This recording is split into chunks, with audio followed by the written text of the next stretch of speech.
মেয়েটি ক্লাসরুমে বসে জানালার বাইরে হিউন জিন নামক ছেলেকে দেখছিল। হঠাৎ করে হিউন জিন কোথাও থেকে আঘাত পায়। এই দৃশ্য দেখে বোরা হঠাৎ ক্লাসে চেঁচিয়ে ওঠে। তার চিৎকারে সবাই অবাক হয়ে ওর দিকে তাকায়।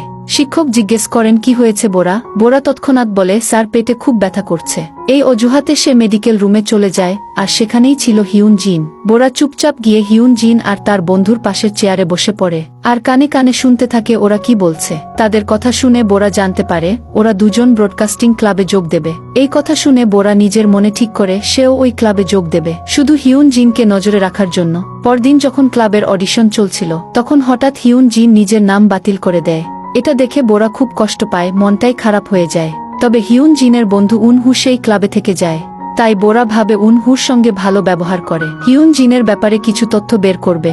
কিন্তু উনহু বোরার দিকে তেমন মনোযোগী দেয় না। পরদিন বোরা দেখে হিউন জিন টেলিফোন বুথে দাঁড়িয়ে আছে।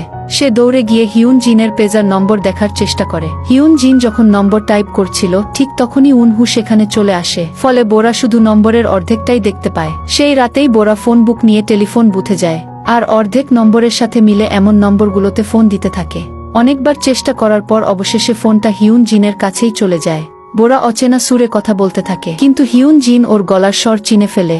তখন বোরা ভয় পেয়ে তড়িঘড়ি করে ফোন কেটে দেয়।